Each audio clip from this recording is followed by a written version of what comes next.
Hey, this is Kieran, Coach's Corner Chat Podcast, and I'm excited today to have Steve and Fore on today.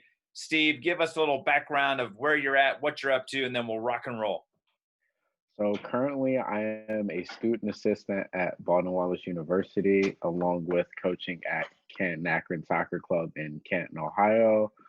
Currently, those are the two roles that I'm in that I enjoy a lot right now. And they've taught me a lot over the past couple seasons and couple years. So before we got on this, you were saying that you just started getting back into the club scene at a new place. What's that experience been like so far? Well, I have been lucky enough to work with Coach Ayers at Baldwin Wallace University for the past 3 or 4 seasons now, and he brought me on this year to assist with the U18s and the U17s along with the goalkeepers there at his club. So I've been lucky enough to start that a couple weeks ago, and it's been fun to get to know the kids and kind of find out what they're good at, what they're bad at. We actually played a friendly against Ambassadors, which were actually a really good team. Despite the loss, I can't wait to get the film from it and kind of review and see what their strong suit is and what their weak suit is, and kind of progress further with that when we start practice back up January 4th going into the spring season. What league do you guys play in up there around Cleveland? For BW or for Canton Akron? For Canton, just for your club team for now. The GLA, I believe. Okay. So that GLA conference. So that's a little bit of travel involved? Yeah, I think so. I think it's a lot of probably some travel and definitely some tournaments for sure in the spring. Awesome. Now, do some of those players that on that club team, do they end up going to Baldwin Wallace? I think we have a few U17s that are interested, but the U18s, I think most of them are seniors, so most of them probably will not come to us. Okay, got it. And so you mentioned Baldwin Wallace. How did you end up did you play at Baldwin Wallace? How did you end up there in the role that you have? Okay, so I started coaching in, let's say, I think 2018 at 2017, 2018 at Twinsburg AC with the 2005 boys. I did that for a year. I coached them. I turned them from a more so winless program into a program that, has the mentality to win and get better every day. Mm-hmm. From there, I attended the Ohio Machine Lacrosse Convention that winter, and I met up with the new head coach for the lacrosse team at BW, Troy Keeley, who is now in his 4th season there. So I met up with him and I became a volunteer with him. So I started coaching the guys there with the lacrosse team. So I did that for almost 4 seasons. And then after the spring, I had talked to Reed about maybe possibly playing. So I went to one of the ID camps, and it just wasn't like I wasn't up to the level that I needed to be to play at the college level. So instead, I became a volunteer coach with Reed, and from there, it just grew from there. So that's awesome. So how old were you when the lacrosse thing started going with coaching wise? Ooh, I think I was 18 or 19 actually. I I was started going to really say, I young. bet you were pretty young because you don't look like you don't look like an old dude right now. So No, I started when I was pretty young. Like I was like 18 or 19 at that that point. So was coaching something you had thought about growing up that you're like, dude, I'd love to get into coaching? Honestly, no, it wasn't. That wasn't my like original goal. I actually I called up my old club coach and I was like, "Hey, like do you have any like coaching positions opening at your club or another club maybe?" And he was like, "Oh yeah, I got this great opportunity for you." And next thing you know, I'm coaching 11 and 12-year-olds and I was like, "Oh boy, here we go." Uh, So that was an experience in itself for sure. I was going to say, so I'll delve into that part first. So the club scene. So you take pretty much. It sounds like he's like, look, I got this band of misfits that up to this point haven't had a whole lot of success. So I'm going to hand them to you and kind of let you go with it. And you said now they've kind of changed their mentality and what have you. What what things do you think you brought that maybe helped them kind of turn the corner? I think when I came in, I talked to the volunteer parent coaches who were like kind of like helping out with the team also, and they kind of explained to me like they gave me a breakdown of like what the team was like, what the team consisted of, and how things went the previous season. Well, I had found that system to be unorthodox, and I took everything and just threw it out the window. I was like, we're gonna start fresh, we're gonna come in, introduce everybody, and we're just gonna play. And I just want to see what I got. Yeah. And I think from there, I seen what I got, and I kind of took notes, and I evaluated kids based off that. And then from there, I was like, all right, like I like what we have. We have talent in certain spots.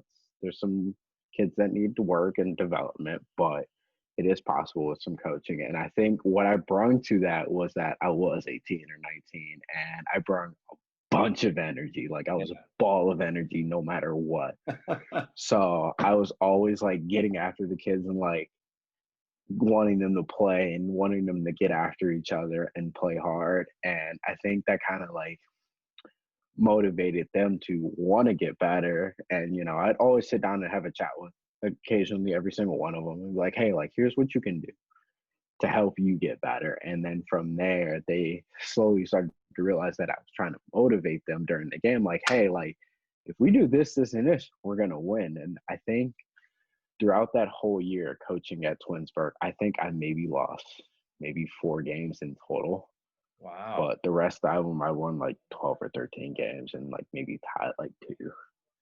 So those it sounds like a little bit of the communication. Like I think it's huge that you walked in and said, "Look, I'm not here to step on toes, so let me know what was going on before, and then we'll make some changes." And then I think it was cool that you, instead of just saying, "Hey, here's what we're going to do," you kind of broke it down and even talked to them individually. Like you said, it's cool that you said, "Hey, here's what I'm seeing.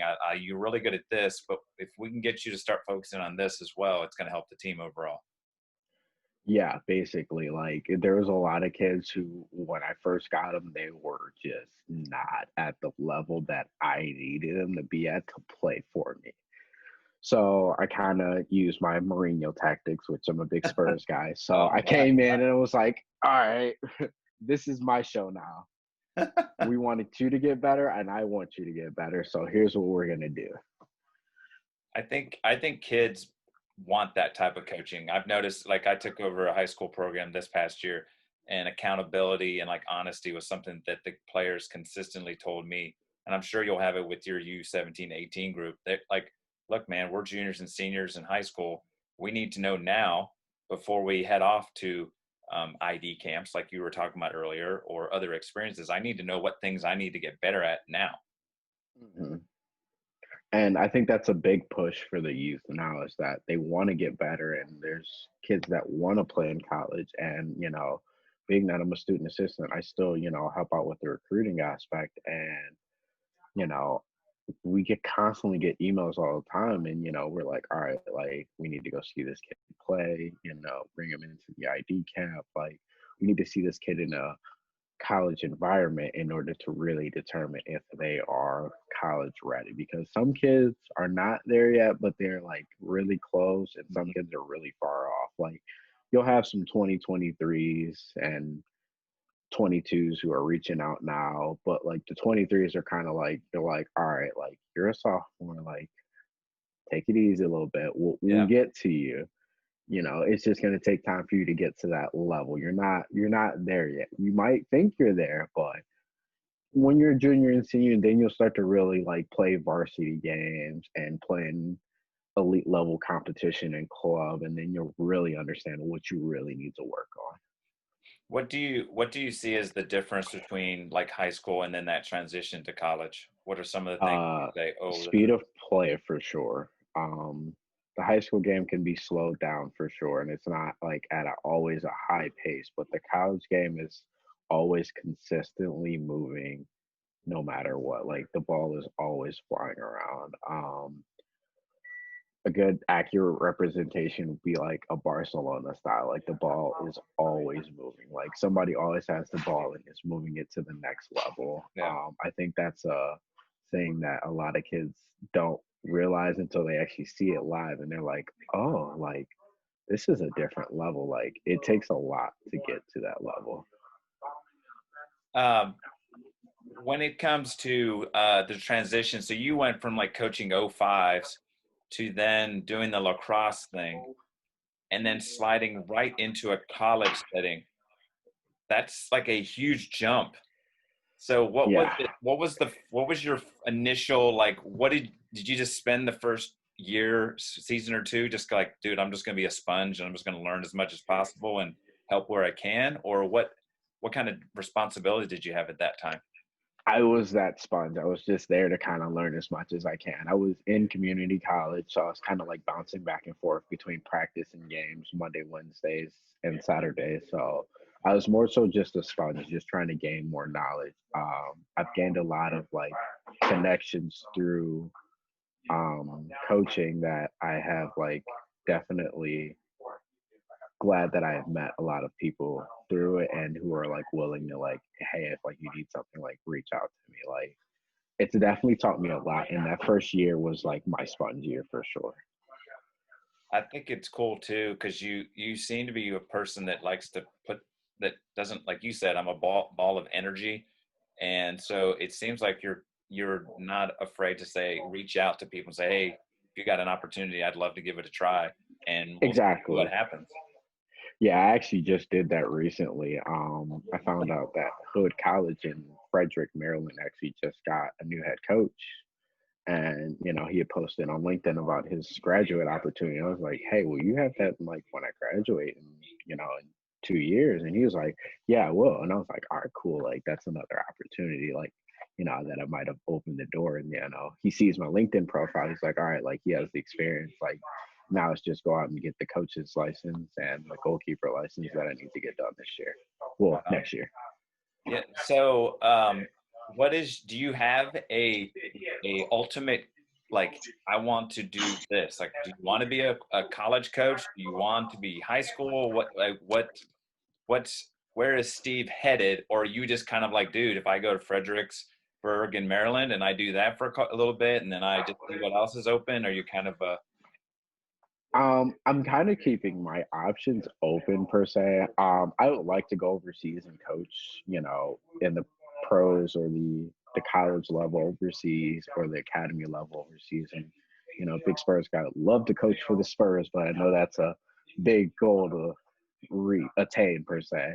But I definitely don't have like a ceiling. I like just I'm kind of open with my options. Like, with graduating in the spring of 22 to maybe going to get my master's to maybe just going into the workforce for a year to maybe going and joining the FBI. Like I have opportunities that I'm like kind of like just like, all right, like, we're not there yet, but we're working towards it. I think that's cool because I think so many times people, I like now I'm in my mid 40s and I feel like I'm only halfway through my life. And for you, I think it's awesome not to have been like, I'm going to do this. Like, it's cool to say, like, I got time. I'll figure it out. Um, and kind of go from there. Does Baldwin Wallace, do they ever go overseas for, how some teams do summer tour? I know with COVID and all that stuff, but Yeah, so we actually went to Costa Rica back in 2015, I believe. Or no, wait, it wasn't 2015. It was actually 2017, 2018, somewhere around there. I know they went to Costa Rica. So I think per NCAA rules, I think it's every 3 or 4 years okay. or five, one of the two. So maybe in the spring of 22, we'll go on a trip. I'm hoping somewhere fun, Yeah. but we'll see how that goes. You could put that in the head coach's ear, like, hey, how about maybe England or, I've already mentioned it. I'm like, oh, so okay. what are we doing for our spring trip? He's like, I don't know yet. We haven't gotten that far. I'm like, yeah, no. That's so cool. So what responsibilities do you have right now within the Baldwin Wallace program? Like what things do you kind of oversee and do? So I oversee the goalkeeper development, making sure that, they get what they need in practice and in training, and pregame, and, taking notes for them and tell them, hey, like, do this, hey, do that, or hey, watch this, watch that, or if you need extra work, like, just let me know. I do that. I handle some of the recruiting along with Coach Nick. And That's pretty much it. So far right now, at least. We'll see what happens in the spring when we start playing. Right on. How helpful of a like mentor has your head coach been? And what's his name again? Coach Ayers. Coach Harris? Ayers. Ayers? Ayers. Okay, got it. So what has Coach Ayers been like for you since joining the program? He's definitely been a mentor towards me and helped me, like, he wants me to continue coaching and continue to grow as a coach. Because, I told him that, ideally I'd like to, maybe continue coaching college after I graduate and, going to get my master's degree and becoming a graduate assistant. So, like, he's definitely been a mentor towards me to, like, say, hey, do this, hey, do that.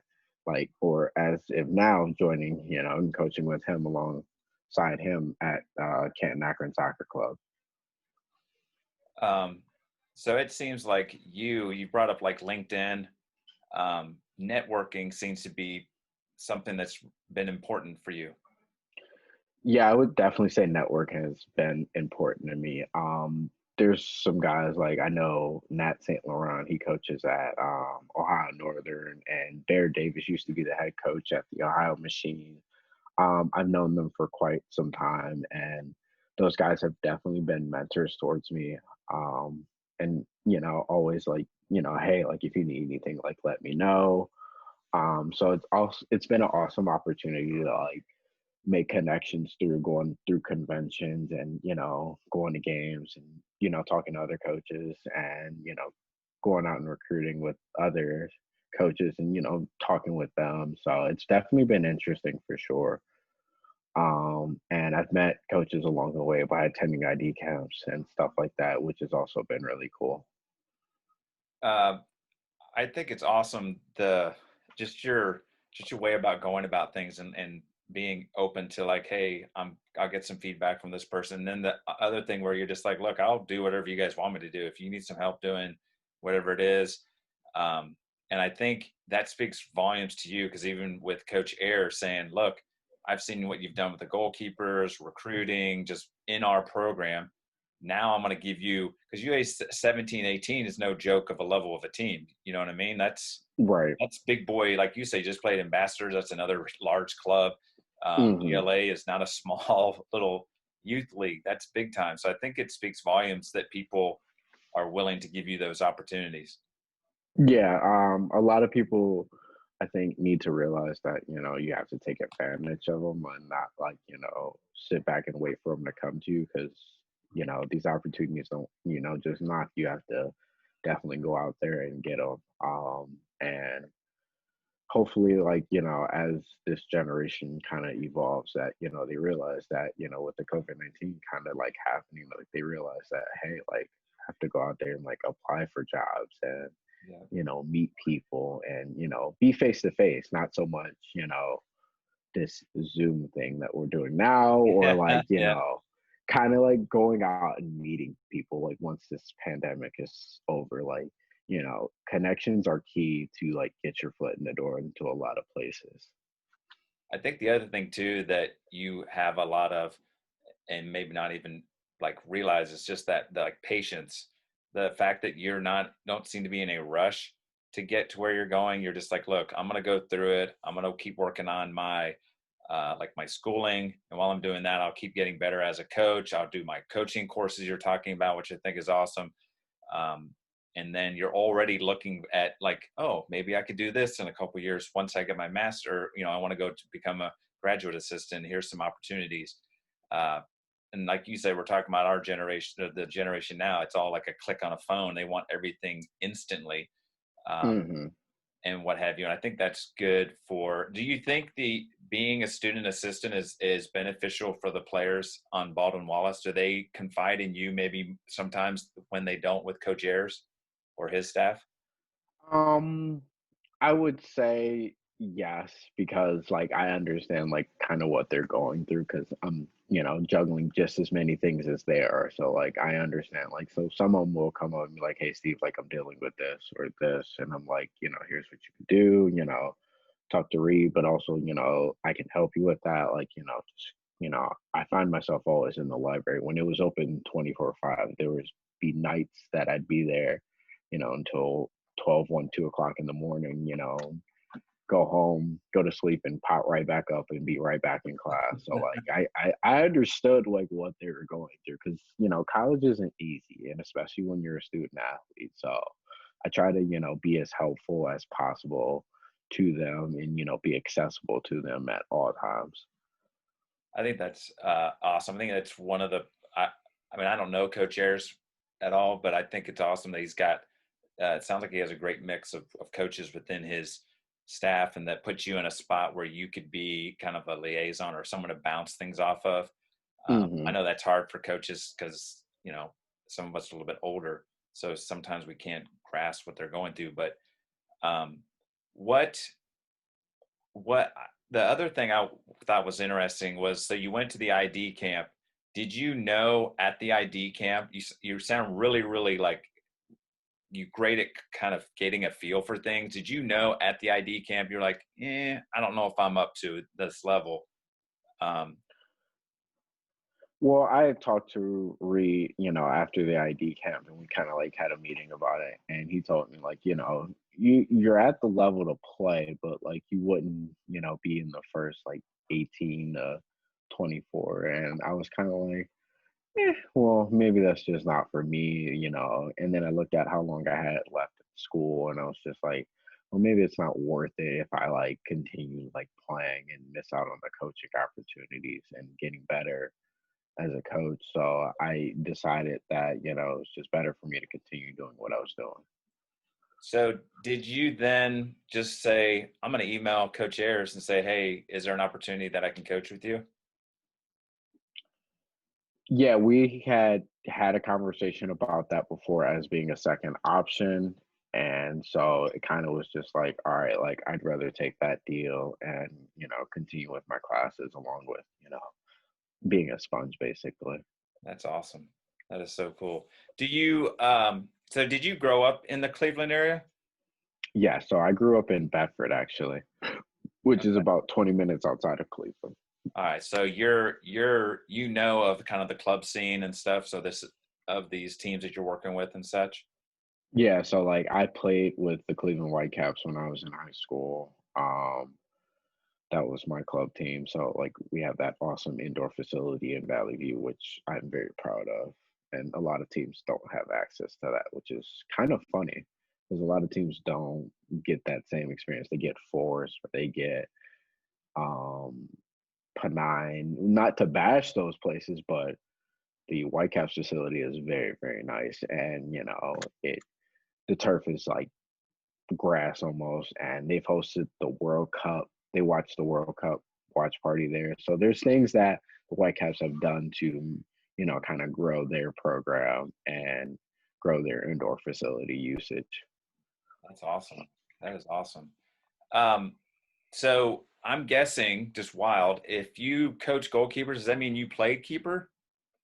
I did. I actually played keeper for about from like maybe my freshman year. I played a bit in my sophomore year and in my junior year, and then I was like, all right, like I want to play the field, like I want to score and get the ball and have fun with the ball. So I decided to jump out of that role and jump into the winger and forward role. How'd that go? It was quite a difference at first, but I guess watching Neymar play kind of often kind of taught me a lot. I also had his gold cleats when those came out, so Ooh, those kind that'll of help. inspired me to like Heck yeah. play like him. So I definitely picked that up from him. I know a lot of people don't like Neymar and, how he plays and how he dives. And I'd occasionally dive here and there, but, that's neither here nor there. But I like his playing style and like how pacey he is. And, it's hard to find kids like that. I think that's one thing and I also switched from being a right-footed player to a left-footed player when I was a sophomore. Oh, yeah. So that also helped me, I think, too, because I also learned that, I could play better with my left foot. So what did you do just all summer? It was just left foot, left foot, left foot over and over again, just repetition? It wasn't even all summer. Like I did it during the season. Like I took a shot with my left foot and I hit it, and I was like, "What is this?" I'm like, "This is new." So I started like just practicing with it more and cutting in with my left, and next thing you know, I'm like playing with my left more than my right. And everybody's like, "How do you do that?" I'm just like, "I don't know. I see everything differently with my left, but I cannot shoot a basketball with my left, and I cannot write with my left." So it's kind of like this weird thing that I have. Yeah. Huh. That's so cool. It's kind of like you're always kind of getting out of your comfort zone a little bit in everything that you've kind of shared so far. When you um, are looking at keepers, so I guess if you're giving input for incoming keepers, so a high school level player, what things do you and Coach Ayers look for in a keeper that might end up playing for Baldwin Wallace? Um, Positioning is definitely key. What you're doing, when the ball is coming close to you, how you're saving the shot, um, how you're distributing the ball. Let's see here, what else? There's distribution, saves, what you're doing behind behind the play, like when your team has the ball and they're going for it, like what you're doing, like are you communicating with them, are you quiet, you know what are you doing on and off the ball that is making your team better, is what we look for in a keeper. And we have two keepers like that now that both have played significant minutes last season. So, it's just been, we kind of look for kids like that. Is are those things that you can sometimes maybe are missing in a goalkeeper at the high school level that you go, you know what, we can get the communication better, or we can get his positioning better, or is that maybe on a player to player kind of thing? The goalkeepers obviously are great mentors to our younger goalkeepers. Yeah. But that's something that, we try to make sure that we get out of the kid, or say, hey, like, go talk to the keepers, like go become one with them, and pick their brains on how they're playing and stuff like that, and watch how they're playing, because you'll pick up on some things. And I think that has been like the key, like with us, like we have young goalkeepers, like both of our goalkeepers are now going into their sophomore or junior year, this coming fall. So you know we kind of like use our freshman goalkeepers who are incoming, possibly, as we want them to like mentor them and help them, get better, because the only way to get better is to learn from somebody who's already been doing it. Yeah. And it sounds like it happens on all levels. Like the coaching staff, Coach Ayers is a great mentor for you. You're helping mentor some of the players. It's great to see like the older guys helping out the younger. And you're talking about the season a little bit. So with COVID, no season this past fall, correct? Correct. So are you guys going to play like a league schedule in the spring, or what's the next So step? we're going to play a 10-game OAC schedule in the spring, which will then lead into a 1, 2, 3, 4 type playoff tournament at the end, I believe. I think that's kind of how that's going to work.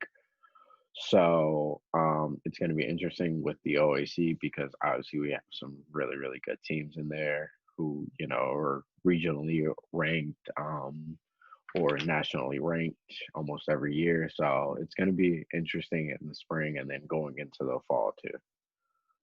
So is that all? Is that's got to be an awesome like selling point for your players, because you get the opportunity. You're not playing in a weak league like that. You're going to go up against some quality teams, um, Exactly. and so I think that's got to be exciting for the players and for you as a coach.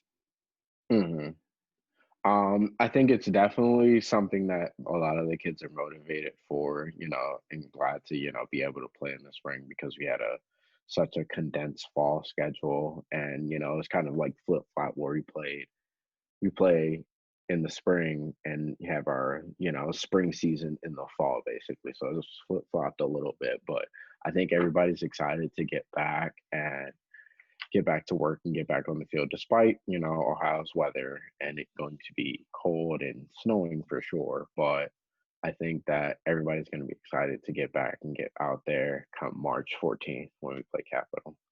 Right on, right on. So what did you guys do in the fall? Did you guys do workouts, or were you allowed to do anything at all, or?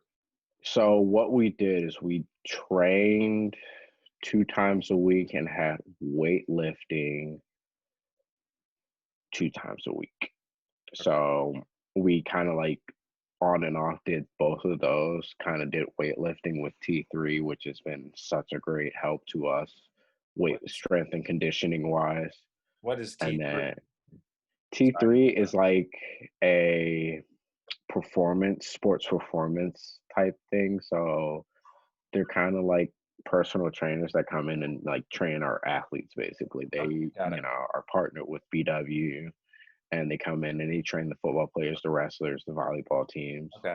They kind of do it all for us, which has been really helpful. You see a lot of the guys improve from it, and they're motivated to go in there and work hard. Cool.